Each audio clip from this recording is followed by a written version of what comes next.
2026 में और 2026 में एग्ज़ाम देने वाले हैं, उन सब के लिए मैंने उन बच्चों के लिए प्रॉपर मैंने अब आपका क्या कर दिया है, प्रॉपर कंपाइल करके दिए हैं उनके सारे सब्जेक्ट्स और कौन सब्जेक्ट के उनके एग्जामिनेशन है विद द पेपर कोड। तो इससे बच्चे क्या कर पाएंगे, अपना प्रॉपर एक ही जगह कंपाइल कर पाएंगे कि ह्यूमैनिटीज़ के पेपर देखिए स्टार्ट हो रहे हैं 18 तारीख से और एंड हो रहे हैं 4 अप्रैल को। ठीक है, तो पहला पेपर आपका देखोगे तो फिजिकल एजुकेशन है, the last paper you will see is sociology. तो ये एक प्रॉपर कंपाइलेशन है सीबीएसई के डेट शीट का। तो अगर स्टेप बाय स्टेप देखते हैं तो सबसे पहला पेपर हमारा जो है, तो सबसे पहला पेपर है 18 फरवरी को। 18 फरवरी को किसका पेपर है, फिजिकल एजुकेशन का पेपर है। दूसरा जो पेपर है वो 26 फरवरी को है, और ये जो 26 फरवरी को है, और ये जो हमारा पेपर है वो किसका है, ज्योग्राफी का पेपर है। तीसरा जो पेपर है वो 5 मार्च को है, एंड ये पेपर किसका है, साइकोलॉजी का पेपर है।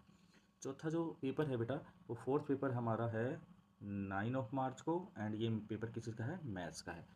फिफ्थ पेपर जो है हमारा बेटा वो 12 मार्च को है, और ये एग्ज़ाम कब है, किस चीज़ का है, इंग्लिश का है।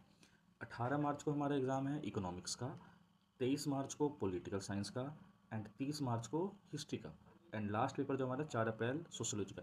ये सिर्फ ह्यूमैनिटीज़ के बच्चों के लिए, इसलिए मैंने सिर्फ स्पेशल लिख के दिया है कि ये ह्यूमैनिटीज़ के बच्चों का प्रॉपर टाइम टेबल है और डेट शीट है जो सीबीएसई के द्वारा रिलीज़ किया गया है। ये तो कंपाइल था, बट मैंने शॉर्ट करके सिर्फ ह्यूमैनिटी स्पेशल बच्चों के लिए दिया है कि ह्यूमैनिटीज़ वालों बच्चों का पेपर है 18 तारीख को, खत्म है 4 तारीख। अब बच्चों के पास 6 सब्जेक्ट का कॉम्बिनेशन हो सकता है, किसी के पास फिजिकल हो सकता है, ज्योग्राफी हो सकता है, साइकोलॉजी हो सकता है, इंग्लिश हो सकता है, साथ में इकोनॉमिक्स हो सकता है, किसी के पास कुछ भी हो सकता है। तो बच्चे अपने जिसके पास जो जो सब्जेक्ट है उसके अकॉर्डिंग इसमें से भी आप सॉर्ट कर सकते हैं। तो ये आप लोगों के लिए प्रॉपर कंपाइलेशन था कि जिन बच्चों के पास ह्यूमैनिटीज़ है और यहाँ पे ह्यूमैनिटी के सब्जेक्ट सारे लिखे हुए हैं, तो वो अपने अकॉर्डिंग क्या कर सकते हैं बेटा, अपने अकॉर्डिंग यहाँ से अपने सब्जेक्ट्स को छाट सकते हैं और प्रॉपर और ज़्यादा छोटा उनका टेबल हो जाएगा जब वो 6 सब्जेक्ट को या 5 सब्जेक्ट को कंपाइल करेंगे। तो इसी के लिए आप लोगों को जो कंपाइलेशन है वो दिया जा रहा है। एंड एग्ज़ाम आने वाले हैं, तो कृपया करके बहुत ही ध्यान से आप लोग पढ़ाई करिए। और सीबीएसई का डेट से आप ये मत देखिएगा किसमें ज़्यादा गैप है किसमें कम गैप है, नहीं, आपको सभी एग्जाम्स के लिए प्रॉपर तैयार करना है।